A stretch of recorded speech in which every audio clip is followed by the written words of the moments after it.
نحمده ونصلي ونسلم على رسوله الكريم أما بعد فأعوذ بالله من الشيطان الرجيم بسم الله الرحمن الرحيم سأصليه سقر وما أدراك ما سقر لا تبقي ولا تذر لواحة للبشر عليها 19 وما جعلنا أصحاب النار إلا ملائكة وما جعلنا عدتهم إلا فتنة للذين كفروا ليستيقن الذين أوتوا الكتاب ويزداد الذين آمنوا إيمانا ولا يرتاب الذين أوتوا الكتاب والمؤمنون وليقول الذين في قلوبهم مرض والكافرون ماذا أراد الله بهذا مثلا كذلك يضل الله من يشاء ويهدي من يشاء وما يعلم جنود ربك إلا هو وما هي إلا ذكرى للبشر سأصليه سقر میں عنقریب اس کو دوزخ میں ڈالوں گا وما ادراک ما سقر اور تجھے کیا خبر کہ دوزخ کیا چیز ہے لا تبقی ولا تذر وہ نہ باقی رکھتی ہے اور نہ چھوڑتی ہے لواحۃ للبشر کھال کو جھلسا دیتی ہے علیہا 19 اس پر 19 فرشتے مقرر ہیں وما جعلنا اصحاب النار الا ملائکہ اور ہم نے دوزخ کے داروغے صرف فرشتے ہی مقرر کیے ہیں وما جعلنا عدتهم الا فتنة للذین کفروا اور ہم نے ان کی تعداد کو کافروں کے لیے آزمائش بنا دیا لیستیقن الذین اوتوا الکتاب تاکہ یقین رکھ لیں وہ لوگ جو کتاب دیے گئے ہیں وَيَزْدَادَ الَّذِينَ آمَنُوا ایمانا اور اہل ایمان بڑھ جائیں ایمان میں وَلَا يَرْتَابَ الَّذِينَ أُوتُوا الْكِتَابَ وَالْمُؤْمِنُونَ اور اہل کتاب اور ایمان والے شک نہ کریں وَلْيَقُولَ الَّذِينَ فِي قُلُوبِهِم مَّرَضٌ اور تاکہ کہیں وہ لوگ جن کے دلوں میں مرض ہے والکافرون اور کفر کرنے والے ماذا اراد اللہ بہذا مثلا کیا ارادہ کیا اللہ نے اس مثال کے بیان سے کذالک یضل اللہ من یشاء ویہدی من یشاء اسی طرح اللہ تعالیٰ جسے چاہتا ہے گمراہ کرتا ہے اور جسے چاہتا ہے ہدایت دیتا ہے وما یعلم جنود ربک الا هو اور تیرے رب کے لشکروں کو رب کے سوا کوئی نہیں جانتا وما ہی الا ذکریٰ للبشر یہ تو انسانیت کے لیے سراپا نصیحت ہے سبحان ربک رب العزت عما یصفون وسلام علی المرسلین والحمد للہ رب العالمین اللهم صل على سيدنا ومولانا محمد وعلى آل سيدنا ومولانا محمد وعلى آله وأصحابه أجمعين معزز سامعین و ناظرین السلام علیکم ورحمۃ اللہ وبرکاتہ ہمارا گزشتہ درس سورۃ المدثر کا چل رہا تھا جس میں اس ازلی بدبخت کا تذکرہ ہم نے پڑھا اور سنا ہے ولید بن مغیرہ کا کہ جس نے قرآن کے بارے میں غور و فکر کیا اور منہ بنا کر کہنے لگا کہ یہ ایک جادو چلا آ رہا ہے نعوذ باللہ اسی کے انجام بد کا تذکرہ ہے آج کے سبق میں اور اس کے ساتھ ساتھ جیسے میں نے کل بھی عرض کیا کہ فقط اسی کا تذکرہ نہیں ہر اس شخص کا تذکرہ ہے جو اللہ کی آیات سے روگردانی کرے اور تکبر کرے. گویا کہ ولید بن مغیرہ ہو یا کوئی فرد واحد ہو جو اللہ کی آیات سے تکبر کر کے روگردانی کرے اور آیات الہیہ کو نعوذ باللہ جادوگروں کا کلام کہے، اس کا انجام کیا ہوگا؟ فرماتے ہیں سأصلیہ سقر، میں اس کو سقر میں ڈالوں گا۔ اللہ فرماتے ہیں اس کو سقر میں ڈال دوں گا۔ سقر دوزخ کے ناموں میں سے ایک نام ہے۔ معنی یہ ہے کہ سخت گرم، جو گوشت رگوں پٹھوں حتیٰ کہ ہڈیوں تک کو جلا کر کوئلہ کر دے، اس کو سقر کہتے ہیں۔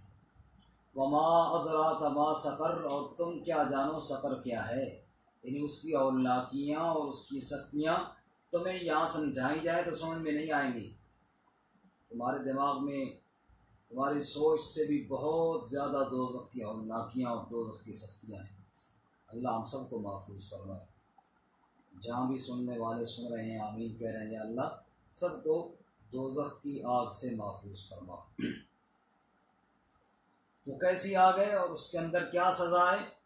فرماتے ہیں لا تبقی ولا تذر، نہ وہ باقی چھوڑتی ہے اور نہ یوں ہی چھوڑتی ہے، یعنی وہ اتنی شدید آگ ہے اس کے اندر جو جائے گا جھلس کر کوئلہ بن جائے گا، لیکن مرے گا نہیں، کیونکہ وہاں موت نہیں ہے۔ اب موت ہوتی تو مر جاتے، لیکن موت نہیں آئے گی۔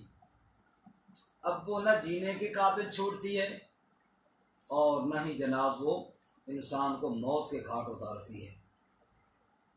ایک جگہ اللہ تعالیٰ فرماتے ہیں ثم لا يموت فیہا ولا یحیا، وہ دوزخ میں جانے کے بعد حالت کیا ہوگی؟ لا يموت فیہا ولا یحیا، نہ وہاں پہ موت ہوگی اور نہ زندگی ہوگی۔ موت اور زندگی کی درمیانی کیفیت، جیسے روح اکھڑ رہا ہوتا ہے، دم گھٹ رہا ہوتا ہے، یہ کیفیت ہوگی دوزخ کے اندر۔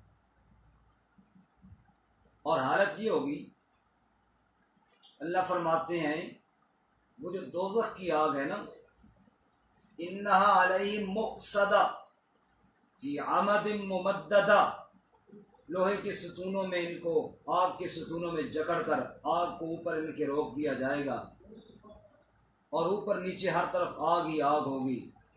اور حالت یہ ہوگی کلما نضجت جلودہم بدلناہم جلودا غیرہا لیذوقوا العذاب، جب اوپر کی کھال جل جائے گی نیچے دوسری کھال چڑھ جائے گی، وہ جلے گی اگلی آئے گی، یوں سزا دی جاتی رہے گی۔ اللہ فرماتے ہیں وہ ایسی آگ ہے جو چہروں کو جھلس دے گی، تلفح وجوہہم النار۔ اس لیے بھی آیت میں فرماتے ہیں لواحۃ للبشر، کھال کو چمڑے کو جھلسا دینے والی۔ اہل دوزخ جب دوزخ میں جائیں گے تو استقبال دوزخ کی آگ کیسے کرے گی؟ چہروں کو جھلسائے گی۔ دنیا میں انسان اپنے چہرے کو بڑا سنوارتا ہے، اس پہ چھوٹا سا داغ بھی برداشت نہیں کرتا، اور اللہ فرماتے ہیں سب سے پہلے تیرے چہرے کو دوزخ کی آگ جھلسائے گی، وَهُمْ فِيهَا قَالِحُونَ، بد شکل ہو کر دوزخ میں جائیں گے۔ لواحۃ للبشر، وہ چمڑوں کو جھلسا دینے والی، وہ انسان کے وجود کو جلا دینے والی۔ اور اللہ تعالیٰ دوسری مقام فرماتے ہیں کہ جب دوزخ کی گرمی میں اہل جہنم چیخ کر پانی مانگیں گے تو ان کو پانی کیا دیا جائے گا؟ کَلَا يَذُوقُونَ فِيهَا بَرْدًا وَلَا شَرَابًا إِلَّا حَمِيمًا وَغَسَّاقًا، نہ پانی اور نہ کوئی ٹھنڈک، وہ پیپ اور کھولتا ہوا دوزخ کا پانی وہ ان کو پلایا جائے گا، اور وہ کتنا شدید ہوگا؟ اللہ فرماتے تلفح وجوہہم النار یسہر بہ ما فی بطونہم والجلود، کہ وہ جب اندر جائے گا تو اندر جو کچھ انسان کا نظام ہے وہ پگھل کر نیچے گرے گا، چمڑے جلا دے گا، اور وہ چیخیں گے لہم فیہا زفیر و شہیق، سوائے چیخنے اور چلانے کے اور کچھ نہیں ہوگا۔ اذا القوا فیہا سمعوا لہا شہیقا وہی تفور تکاد تمیز من الغیظ، اور جب دوزخ میں ڈالے جائیں گے اس کا تھاڑنا، اس کا چیخنا اور اتنا شدید ہوگا، تکاد تمیز من الغیظ، ایسے محسوس ہوتا ہے ابھی غصے سے پھٹ جائے گی یہ دوزخ۔ اللہ کے قہر اور اللہ کے غضب کی جگہ۔ اللہ ہم سب کی حفاظت فرمائے۔ تو اللہ فرماتے ہیں لواحۃ للبشر، چمڑوں کو جھلسا دینے والی، علیہا 19، اس کے اوپر جو نگران ہیں وہ 19 فرشتے ہیں۔ جب یہ آیت مبارکہ نازل ہوئی اس پر 19 فرشتے نگران ہیں، تو منکرین نے اور کفار نے اس کا بہت مذاق اڑایا۔ دیکھو جی، ادھر تو کہتے ہیں آدم علیہ السلام سے لے کر قیامت تک سارے انسان جمع ہوں گے، اتنا بڑا اجتماع، اور فرشتے صرف 19 مقرر ہوں گے، اور اس پہ انہوں نے مذاق اڑایا۔ حتیٰ کہ ابو جہل نے یہ کہنا شروع کر دیا کہ لگاؤ لو قریش والو، اور 10 بندے مل کر ایک فرشتے کو نہیں قابو کر سکتے، 10 مل کر ایک فرشتے کو اگر قابو کریں تو یہ 19 ہیں، ہمارے تو 190 بندے لگے گا، باقی تو ہم بچ جائیں گے۔ نعوذ باللہ من ذالک۔ اسی طرح ایک اور بدبخت تھا، کلدہ بن اسید بن خلف، جو بڑا پہلوان تھا، وہ کشتیاں لڑتا تھا، اور اس نے کہا بھائی ان 19 میں سے 2 کو آپ قابو کر لینا، باقی 17 تو میں خود ہی کا نمٹا دوں گا۔ نعوذ باللہ من ذالک۔ اس نے یوں مذاق اڑایا۔ جب انہوں نے یہ مذاق اڑایا تو اللہ تعالیٰ نے آگے جواب بھی دیا، اور جواب دینے کے بعد وجہ بھی بتائی کہ 19 کا عدد بیان کیوں کیا گیا۔ پہلے جواب سنیے، وَمَا جَعَلْنَا أَصْحَابَ النَّارِ إِلَّا مَلَائِكَةً، یہ جو لوگ مذاق اڑا رہے ہیں 19 نگران فرشتوں کا، کوئی کہتا ہے میں اکیلا ان سے مقابلہ کر لوں گا، کوئی کہتا ہے 10 مل کر مقابلہ کر لیں گے۔ اللہ فرماتے ایک بات کان کھول کے سنو، وما جعلنا اصحاب النار الا ملائکہ، یہ جو 19 کا عدد تمہیں بتایا گیا ہے یہ کوئی انسان نہیں ہوں گے بلکہ فرشتے ہوں گے۔ اور تمہیں معلوم ہے کہ فرشتوں کو اللہ تعالیٰ نے کیا قدرت عطا فرمائی ہے؟ وہ ایک فرشتہ ہی تو ہوگا نا جو سور پھونکے گا۔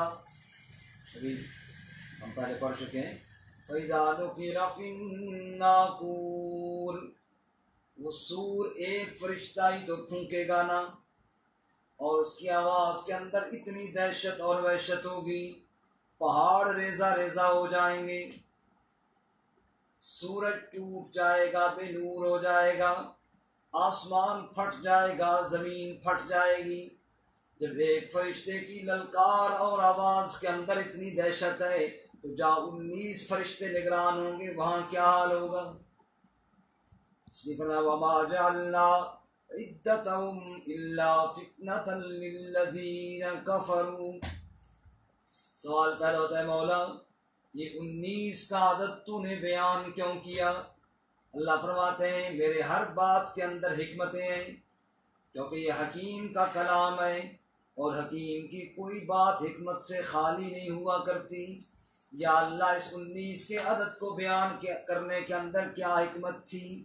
اللہ کریم نے پہلی حکمت بیان کی، فرمایا وَمَا جَعَلْنَا عِدَّتَهُمْ إِلَّا فِتْنَةً لِلَّذِينَ كَفَرُوا۔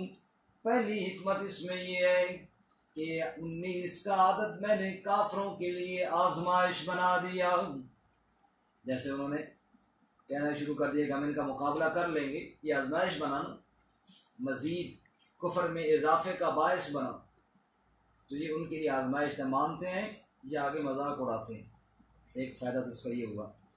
دوسرا فائدہ لِيَسْتَيْقِنَ الَّذِينَ أُوتُوا الْكِتَابَ، تاکہ اہل کتاب یقین کر لیں قرآن کی صداقت پر۔ اہل کتاب کیسے یقین کر لیں گے 19 کے عدد سے؟ اس کی 2 وجوہات مفسرین بیان کرتے ہیں۔ پہلی وجہ چونکہ ان کی کتابوں میں بھی دوزخ کے فرشتوں کی، نگران فرشتوں کی تعداد 19 ہے، اب وہی جب تعداد قرآن نے بیان کی تو ان کو یقین آئے گا کہ واقعی بات تو سچی ہے، اب نہ مانے وہ الگ بات ہے، لیکن دل اندر سے گواہی ضرور دے گا کہ یہ زمینی کتاب نہیں، یہ رب کا کلام ہے، رب کی طرف سے نازل شدہ ہے، کیونکہ اللہ نے پہلے کلاموں کے اندر جو بات بتائی ہے وہی اس میں بھی بتا رہے ہیں۔ تو اہل کتاب یقین کریں گے۔ دوسرا مطلب یہ ہے کہ انبیاء کے مزاج سے یہ عرب کے جو حالات و اگرچہ واقف نہیں تھے لیکن اہل کتاب تو واقف تھے۔ اہل کتاب تو سمجھتے ہیں کہ انبیاء علیہ الصلاۃ و تسلیمات کی مقدس ہستیاں وہ ہوتی ہیں کہ وہ حالات کی پرواہ نہیں کرتے، دنیا کے تانوں کی پرواہ نہیں کرتے، جو رب ان کو حکم دیتا ہے وہ اسی طرح بیان کرتے ہیں۔ اب یہ 19 کا عدد جس پر لوگ تانے دیتے، اگر نبی صلی اللہ علیہ وسلم اپنی طرف سے ہوتے تو 19,000 بتاتے، کوئی اور بتاتے، لیکن نبی کی یہ شان ہے کہ اللہ جو اس کو حکم دیتا ہے وہ اسی طرح بیان کرتا ہے۔ آپ نے تانوں کی پرواہ نہیں کی اور اسی طرح بیان کیا، تو یہی تو مزاج نبوت ہے۔ اہل کتاب کو تو سمجھنا چاہیے اور یقین کرنا چاہیے کہ نبوت کا مزاج یہ ایسا ہوتا ہے کہ اللہ کے ہر حکم کو اسی طرح بیان کرتے ہیں۔ بارکہ فرماتے ہیں ایک فائدہ تو یہ ہوا 19 کے عدد کو بیان کرنے کا کہ کافروں کے لیے ہم نے آزمائش بنایا، اور دوسرا فائدہ تاکہ اہل کتاب یقین کر لیں، اور تیسرا فائدہ وَيَزْدَادَ الَّذِينَ آمَنُوا إِيمَانًا، اور تاکہ اہل ایمان مزید ایمان کے اندر آگے بڑھ جائیں، پختہ ان کا ایمان ہو جائے۔ اہل ایمان تو اللہ سے ڈرتے، اللہ تو کسی ایک فرشتے کا نام بھی لے دیتا تو پھر بھی وہ ڈرتے ہیں۔ اللہ نے تو اہل ایمان کو خود بتایا ہے دوسرے مقام پر سورۃ التحریم میں، یا ایھا الذین آمنوا قوا انفسکم واہلیکم نارا، اے ایمان والو اپنے آپ کو بھی بچاؤ اور اپنے گھر والوں کو بھی دوزخ کی آگ سے بچاؤ۔ وقودھا الناس والحجارہ، اور وہ دوزخ کی آگ کیسی ہے جس کا ایندھن انسان اور پتھر ہیں۔ علیہا ملائکۃ غلاظ شداد لا یعصون اللہ ما امرہم وَيَفْعَلُونَ مَا يُؤْمَرُونَ، اور میں اس کے اوپر جو فرشتے ہیں بڑے سخت طبیعت کے مالک ہیں، ان کے مزاج میں اللہ نے نرمی کو نہیں رکھا، ان کے مزاج کے اندر اللہ تعالیٰ نے رحم کو نہیں رکھا، رحم ان سے نکال دیا گیا ہے، غصہ ان کے اندر اللہ نے بھر دیا ہے، قہر اور جبر اللہ نے ان کے طبیعت میں ڈال دیا ہے۔ لا یعصون اللہ ما امرہم، جو اللہ ان کو حکم دیتا ہے وہ کبھی رب کے حکم کی نافرمانی نہیں کیا کرتے۔ وَيَفْعَلُونَ مَا يُؤْمَرُونَ، اور وہی کام کرتے ہیں جو رب نے ان کو حکم دیا ہوتا ہے۔ اب رب نے ان کو مقرر کیا ہے دوزخیوں کی سزا اور پٹائی پر، وہ وہی کام کرتے ہیں جو اللہ نے ان کو کہا ہے۔